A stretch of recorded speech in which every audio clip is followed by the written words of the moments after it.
1년에 12달에 이제 전환점이 되는 6월이 되었습니다. 특별히 이번 달은 국가와 민족을 위해서 집중적으로 기도하는 달이요. 또 우리 교회는 사람을 세우고 양육에 집중하는 그런 달이 되었습니다. 하나님의 은혜가 6월 한 달 더 특별하게 임하게 될 줄로 믿습니다. 오늘은 성령 충만한 가운데 나타나는 또 하나의 특징 한 가지는 뭐냐? 우리의 약함의 자리가 은혜의 자리로 바뀐다는 것입니다. 저와 여러분은 오늘 또 약함 속에서 살아가는 연약한 존재들인 줄로 믿습니다. 그런데 하나님은 우리를 약함 가운데 버려두시지 않으시는 분이시기에 우리에게는 희망이 있고 소망이 있는 줄로 믿습니다. 성령을 보내신 이유가 그것이라고 말씀하고 있어요. 성령을 보내셔서 우리의 약함을 은혜의 자리로 바꾸기 위해서 우리 하나님께서는 성령을 통해서 무슨 일을 하고 계시는가, 오늘 말씀 가운데 약속해 주고 계시는데, 우리 사도행전 1장 8절 말씀 오늘 본문 같이 한번 읽으시면서 우리 연약함의 자리를 은혜의 자리로 바꾸시기 위해서 우리에게 주시는 것이 무엇인가 찾아봅니다. 시작. 오직 성령이 너에게 임하시면 너희가 권능을 받고 예루살렘과 온 유대와 사마리아와 땅끝까지 이르러 내 증인이 되리라 하시니라. 여러분, 성령이 이 자리에 임하고 계신 줄로 믿습니다. 근데 성령이 계시는 곳에는 항상 성령께서 주시는 것이 있어요. 성령이 임하시면 권능을 주신다는 거예요.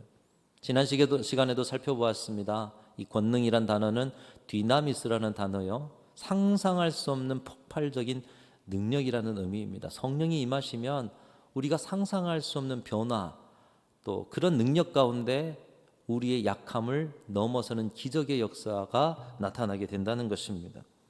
왜 성령께서 오셔서 우리에게 권능을 주시는가? 그것은 우리의 힘으로 주님의 일을 감당할 수 없기 때문입니다. 우리의 능력만으로 주님의 일들을 감당할 수 없고, 우리의 감정만으로 주님의 사랑을 느낄 수 없고, 우리의 지혜를 가지고 주님의 일들을 완성할 수 없고, 우리가 가진 의지를 가지고 주님의 일을 끝까지 감당할 수 없기 때문에 오늘 우리 가운데 성령이 임하셔서 권능을 받아 주의 일들을 감당할 때 그 모든 일을 이룰 수 있기 때문에 주님께서 우리에게 성령을 보내주시고 성령께서는 우리에게 권능을 주시는 줄로 믿습니다. 우리에게 성령님이 주시는 권능이 필요한 궁극적인 이유는 오늘도 우리는 연약한 자요, 본질상 진노의 죄악에 매여 있는 자들이기 때문인 것이에요. 여러분, 오늘 예배를 통해서도 확인하고 계시는 것은 무엇이냐? 나는 죄인입니다를 확인하고 계시지 않습니까? 한 주를 살았어요. 지난주에도 우리는 참회의 기도를 드렸어요. 그런데 한 주를 살면서 주님 뜻대로 살아보려고 애도 써봤어요. 그러나 오늘 예배의 자리, 기도의 자리에 설 때마다 우리는 하나님 앞에서 우리의 죄를 고백하고 참회하며 오늘 또 주의 도우심이 없이는 주님의 자녀 거룩한 백성으로 살 수 없습니다. 도와주세요. 또다시 기도하고 있지 않습니까? 우리에게 우리 곁에서 도우실 성령님이 필요한 이유는 우리는 본질상 진노의 자녀, 죄성을 가진 연약한 자들이기 때문인 것입니다. 로마서 3장 23절 말씀은 그것을 우리에게 증거하고 있어요. 모든 사람이 죄를 범하였음에 하나님의 영광에 이르지 못하더니. 여러분이 지난 한 주도 우리는 죄를 또 범했어요. 예수 믿고 주님의 자녀로 새롭게 태어나서 거듭난 사람들이다 말하고 있으면서도 우리는 또 우리 스스로 지은 자범죄를 짓는 한 주가 되었습니다. 모든 사람이 죄를 범하였음에 하나님의 영광에 이르지 못하더니, 아직도 죄의 굴레에서 자유롭지 못한 연약한 자들이라는 거예요. 그러면서 세상에 살아갈 때에 우리는 육신의 정욕, 안목의 정욕, 이생의 자랑으로 살아갑니다. 세상을 사랑하며 살아갑니다. 우리에게 주신 모든 것은 하나님께로부터 왔는데 하나님을 사랑하는 것이 아니라 하나님이 주신 것을 사랑하며 살아갑니다. 더 많은 것을 가지고 안정되기를 바라면서 더 자랑할 거리들을 가지기 위해서 애쓰면서 온 힘을 그것에 기울여서 살아갑니다. 그런 우리에게 주님은 말씀하십니다. 이 세상이나 세상에 있는 것들을 사랑하지 말라. 누구든지 세상을 사랑하면 아버지의 사랑이 그 안에 있지 아니하니. 이는 세상에 있는 모든 것이 육신의 정욕과 안목의 정욕과 이생의 자랑이니 다 아버지께로부터 온 것이 아니요 세상으로부터 온 것이라. 이 세상도 그 정욕도 지나가되 오직 하나님의 뜻을 행하는 자는 영원히 거하느니라. 저와 여러분은 하나님의 뜻을 행하는 자들인 줄로 믿습니다. 그런데 때때로 육신의 정욕이 들어와요. 안목의 정욕이 들어와요. 이생의 자랑에 집착합니다. 여러분, 그런 자리에 생겨나는 것들을 경험해 오시지 않았습니까? 삶의 문제가 어디로부터 일어납니까? 고민과 고통과 갈등과 대립과 우울과 절망, 육신의 정욕입니다. 안목의 정욕입니다. 이생의 자랑입니다. 이런 욕심들이 충돌하는 거예요.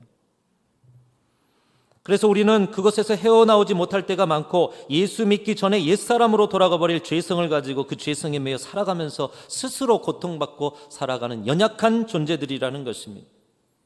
우리의 연약함을 우리 스스로 해결할 수가 없는 것이에요. 세워진 지도자들도, 세월 지도자들도, 그리고 지금도 성직을 맡은 성직자들까지도 자신의 육신의 정욕과 안목의 정욕과 이생의 자랑 앞에서 자신의 연약함을 극복했다라고 당당히 말할 사람이 없다라는 것입니다. 그런 우리기에 예수님께서 우리 스스로의 힘으로도 되지 않고 능으로도 되지 않은 변화와 자유와 기쁨과 능력의 삶을 살게 하시기 위해서 보혜사, 우리를 돕는 성령을 보내주시고, 우리의 힘으로 이 연약함을 극복할 수 없으니 권능 주셔서 우리의 연약함을 은혜의 자리로 바꿀 수 있는 능력을 공급하고 계시는 줄로 믿습니다. 성령이 임하시고 성령으로 충만한 자들에게 그 권능을 힘입어서 자유를 누리게 하시는 거예요. 오늘 또 이 자리에 성령께서 임하시고 여러분의 인생을 성령께 맡기실 때 성령이 여러분을 주장하시고 약한 그 자리에서 자유케 하시고 은혜를 부어주시는 줄로 믿습니다. 그래서 고린도후서 3장 17절 말씀은 우리에게 약속의 말씀을 주십니다. 주는 영이시니 주의 영이 계신 곳에는 자유가 있느니라. 한번 따라하겠습니다. 주는 영이시니 주의 영이 계신 곳에는 자유가 있느니라. 오늘 이 자리에 성령께서 계시는 줄로 믿습니다. 그럼 성령의 주장하신 바가 된 사람들은 자유함을 누리는 거예요. 문제에서 자유롭고 심령의 우울과 절망에서 자유롭고 뭔지 모를 삶에 누르는 많은 삶의 자리 속에서 자유롭고, 사도 바울은 예수께서 보내주신 성령의 도우심을 받고 살아가는 자로 자유를 외칩니다. 오호라 나는 곤고한 사람이로다. 왜 나는 매번 이런 갈등과 절망 속에 살아가는가? 그런데 성령께서 깨닫게 하시는 거예요. 성령의 능력과 권능을 힘입어 예수 그리스도의 보혈의 능력으로 나는 자유함을 얻은 자이구나. 로마서 8장 1절 2절 말씀이 그가 외치는 자유의 함성인 것입니다. 그러므로 이제 그리스도 예수 안에 있는 자에게는 결코 정죄함이 없다. 성령의 능력 가운데 권능받아 나의 약함을 예수 그리스도의 빛 가운데 비춰보니 나의 이런 약함까지도 예수 그리스도 안에서 다 해결된 바 되었구나. 이는 그리스도 예수 안에 있는 생명의 성령의 법이 죄와 사망의 법에서 너를 해방하였습니다. 자유와 기쁨과 즐거움과 이 무거움에서 벗어나는 해방을 가지고 살아간다는 것입니다. 사랑하는 성도 여러분, 신앙생활의 여정에 여러분에게 하나님이 공급해 주시는 기쁨과 자유가 이것인 줄로 믿습니다. 이 자유를 누리시기를 축복합니다. 여러분의 노력과 어떤 공로와 수고로 자유를 누리는 것이 아니에요. 성령이 해답이십니다. 성령이 권능을 주셔야 하는 거예요. 성령이 여러분의 연약함을 만지셔야 하는 거예요. 여러분, 아직 이 자유를 누리지 못하셨습니까? 성령님을 구하십시오. 성령님 내게 찾아오셔서 나는 이렇게 연약한 자요. 이전에 은혜를 충만히 받았는데 지금은 은혜가 메마른 자요. 지난주에 결단했는데 또다시 넘어지는 자요.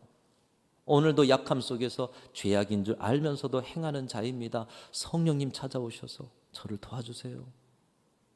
주의 성령께서 여러분에게 찾아가실 줄로 믿습니다. 예수님께서 제자들에게 그 성령의 도우심과 권능을 주시기 위해서 예루살렘을 떠나지 말라고 했어요. 여러분, 성령의 도우심이 필요하다면 기도의 자리로 가셔야 한다는 거예요. 기도의 자리에서 사모하셔야 한다는 거예요. 성령 받지 않고는 내가 주님이 주신 자유를 누릴 수 없다라는 이 긴박하고도 긴급함을 느낀다면 예루살렘으로 가셔야 한다는 거예요. 무엇보다 주님의 일을 감당하는 사람들이라면 성령 충만을 받으셔야 하는 것입니다. 그러므로 우리는 성령을 충만히 받고 하나님의 능력을 얻어야 합니다. 특별히 우리의 지도자들은 더더욱 그렇다는 것이죠. 정말 좋은 분들이 많이 있습니다. 그런데 우리에게 필요한 것은 바로 성령의 충만함 속에 권능을 받는 것이에요. 신명기 34장 9절을 보면 모세의 시종이었던 비서였던 몸종이었던 여호수아, 근데 이 여호수아가 나중에 300만의 이스라엘 백성을 이끌고 가나안 땅 정복 전쟁의 지도자가 되지 않습니까? 어떻게 그가 그럴 수 있었는가? 신명기 34장 9절에 나타나 있습니다. 이렇게 말씀합니다. 모세가 눈의 아들 여호수아에게 안수하였으므로 그에게 지혜의 신이 충만하니 이스라엘 자손이 여호와께서 모세에게 명하신 대로 여호수아의 말을 순종하였더라. 여러분, 여호수아의 이 지도력이 어디로부터 나왔는가? 모세가 안수할 때 누가 오셨어요? 여호와의 신 성령이 충만하게 임재하신 거예요. 그에게 부족한 지혜를 주신 거예요. 권능으로 임하셔서 인간의 한계, 인간의 지혜를 넘어선 하늘의 지혜를 주셨기 때문에 300만 명이라는 이스라엘 백성들을 약속의 땅 가나안 땅으로 가게 하고 그 속에서 정복 전쟁을 통해 그 땅을 주시겠다고 하신 하나님의 약속의 성취의 중심에 섰던 것입니다. 사랑하는 성도 여러분, 성령님을 사모하십시오. 그분이 여러분에게 권능을 주실 때 여러분의 모든 연약함이 은혜의 자리로 바뀌어질 줄로 믿습니다. 여러분, 그 은혜의 자리로 바꾸면 변화가 일어납니다. 능력이 일어납니다. 우리가 지난 시간에도 보았듯이 깡패였던 이기풍이 변하여 목사가 되었어요. 자신의 주먹이 세상의 일들을 해결할 거라고 생각했던 그의 지식과 지혜가 완전히 바뀌어서 하늘의 지식으로 자신의 무리 안에 줄 세고 일했던 사람이 우리 하나님 앞에 줄 선 사람이 되었다는 거예요. 미래가 보장된 젊은이들이 변화해서 안정된 자리와 명예를 버리고 이 땅 미지의 땅 조선에 와서 생명을 드리는 선교사가 되었습니다. 왜 그들이 생명을 던졌을까요? 그들의 연약함을 어루만지시는 주님을 만나고 그들에게 권능을 주신 그 주님을 만나고 그들의 삶 속에서 하나님의 역사를 체험했기 때문 아니겠어요? 여러분, 이미 목사였으나 신앙과 목회에 실패하였던 웨슬레였습니다. 여러분, 온 성직자로 구별되어도 성령 받지 못하면 그 능력이 나타날 수 없다라는 거예요. 성령께서 권능을 주시고 변화시키셔서 전 세계를 자신의 교구로 온전한 전도자로 설 수가 있었다는 거예요. 성령의 사람은 인격이 변합니다. 기질이 변합니다. 꿈도 변합니다. 인생의 방향도 변합니다. 이전까지 자신의 연약함으로 안간힘을 썼던 자신의 성품, 자신의 꿈이었는데 이제 성령께서 그의 약함을 하시고 권능을 주셔요. 그렇더니 이제는 예수의 인격으로 살게 하시고 하나님의 꿈을 꾸게 하시는 거예요. 저와 여러분도 성령의 사람, 성령 충만의 사람들이 되실 수 있기를 간절히 소망합니다. 하루하루가 그런 성령의 어루만지심 속에 여러분의 삶이 변화될 뿐만 아니라 그 속에서 약함의 자리가 하나님이 역사하시는 은혜의 자리, 강한 역사의 기적의 자리가 되실 수 있기를 주님의 이름으로 축원합니다. 여러분, 우리 이미 그 은혜를 경험한 사람들 아닙니까? 지난 시절을 한번 돌아보세요. 내 생각의 한계 속에서 늘 헤매이던 우리 자신들 아니었습니까? 생각을 넘어서 보려고 해도 안 돼요. 고정관념과 살아온 우리 삶의 틀이. 내 불행한 삶의 굴레를 벗어나고자 해서 여러 가지 일들을 꿈꿔보면서 젊은 날 달려왔지만 여러분, 얼마만큼 우리 인생의 굴레를 많이 넘을 수 있었습니까? 지금의 문제에서 벗어나보고자 별일 다 해보았지만 아직도 문제의 악순환에 빠져 계신 분들은 없으십니까? 가정에 문제가 생겼어요. 안 돼요. 왜 안 되지? 배운 것도 많고 삶도 어느 정도 살아왔는데. 내 어두운 생각의 틀을 벗어나 보려 하지만 이상하게 우울이 찾아와요. 절망이 엄습해와요. 오늘날 참 많은 분들이 정신적으로 영적으로 질병을 겪고 있지 않습니까?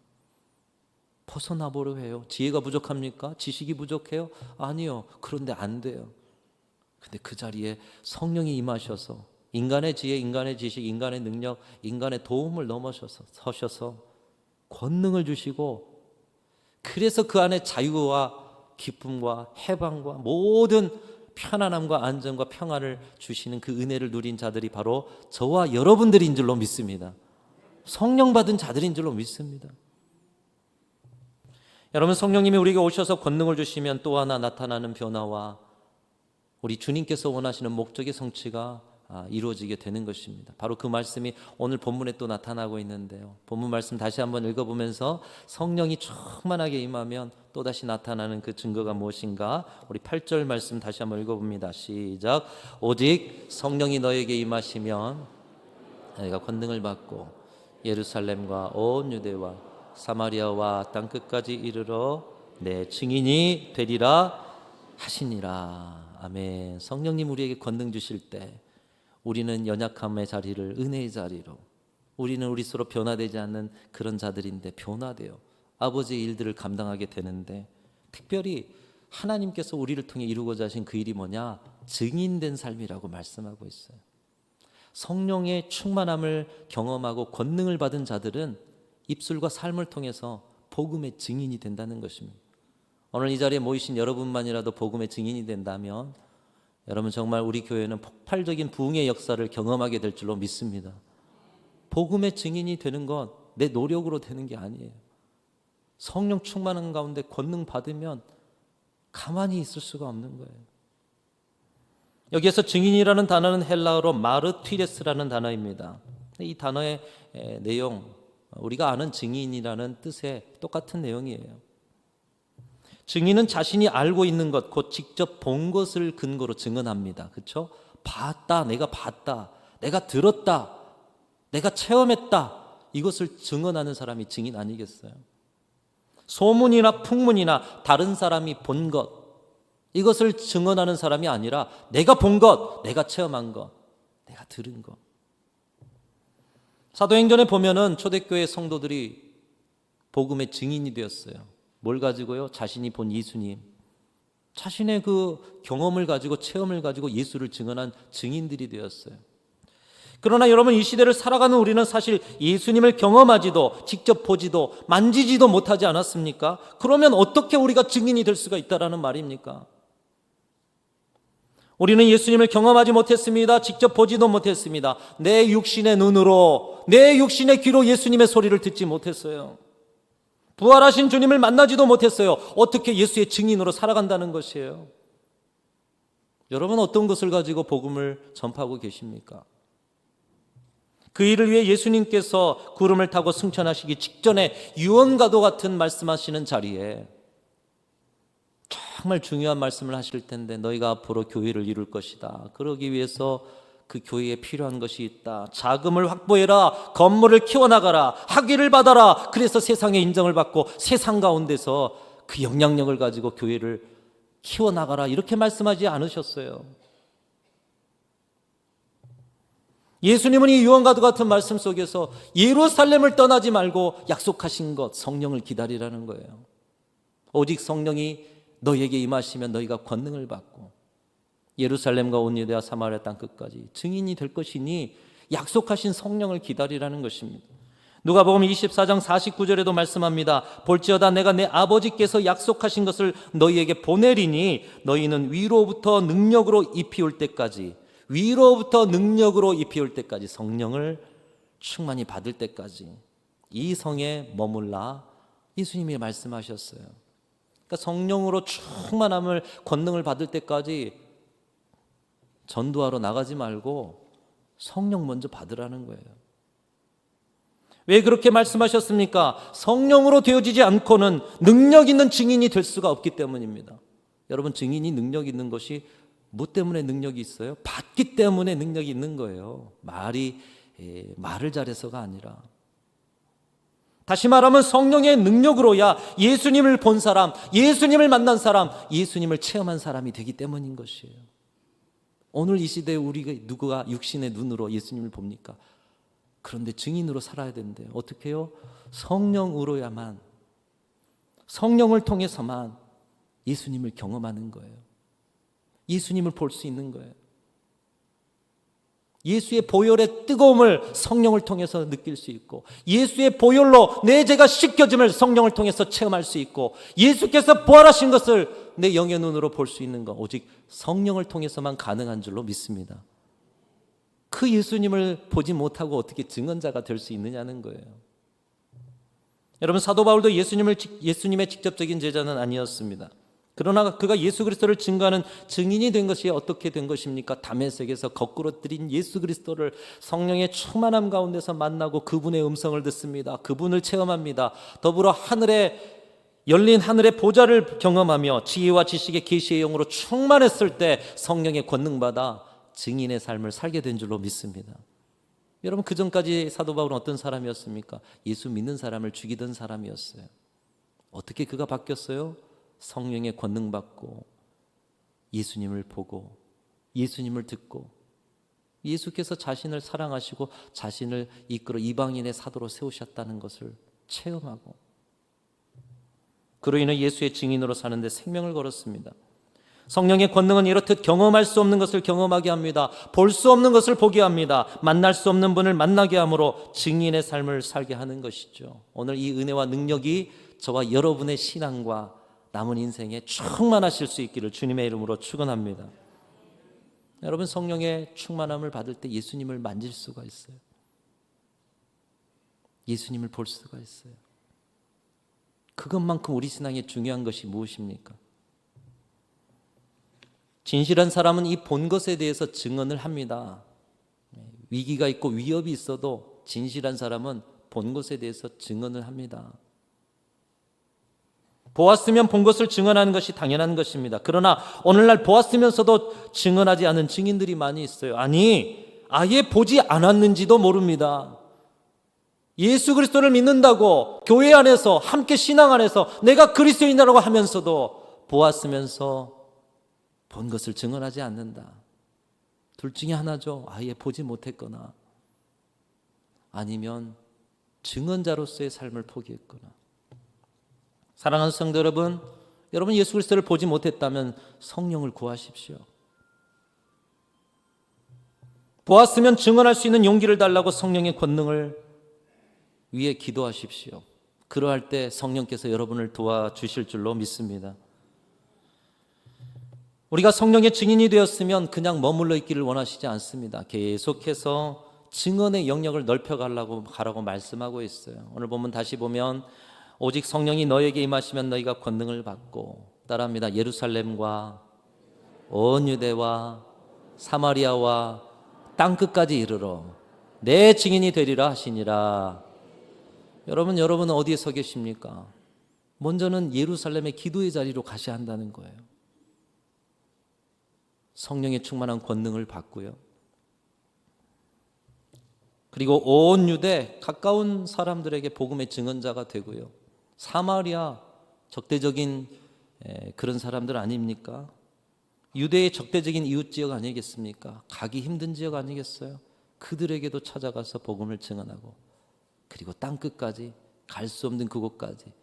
당시에는 로마였는지 모르겠습니다. 또 사도 바울에게는 서바나, 스페인, 그가 말하는 유럽 지역의 끝이라고 말하는 자리가 아니겠습니까? 근데 오늘 우리에게는 온 세상 열방 모든 민족, 복음을 듣지 못한 곳, 땅끝까지. 말씀을 맺겠습니다. 사랑하는 성도 여러분, 성령님은 오늘 우리 가운데 임하고 계신 줄로 믿습니다. 임하셔서 하시는 일은 권능을 주신다는 거예요. 권능을 주실 때 먼저 우리가 변화됩니다. 그리고 권능을 주실 때 우리의 연약함이 주님의 은혜의 자리로 바뀌어지게 됩니다. 예수 그리스도를 보게 되고 예수 그리스도를 만나게 되고 그분의 보혈이 우리 인생을 씻어 깨끗게 하심을 오늘도 우리는 성령의 충만한 가운데서 체험하게 되는 것입니다. 그 은혜를 체험한 자들 가만히 있지 못합니다. 증언하는 거예요. 내 영역을 넓혀가면 예루살렘과 온 유대와 사마리아 땅 끝까지 증언의 지경을 넓혀가는 삶, 우리 순천중앙교회와 원성도들이 살아가야 될 삶인 줄로 믿습니다. 직분자 선출의 과정을 통해서 우리가 성령 충만한 교회로 다시 거듭나서 세워지는 지도자들도 함께하는 우리 모두도 성령의 충만함에 증인되어서 주께서 기뻐하시는 아름다운 하나님의 나라의 동역자들이 다 되실 수 있기를 주님의 이름으로 축원합니다.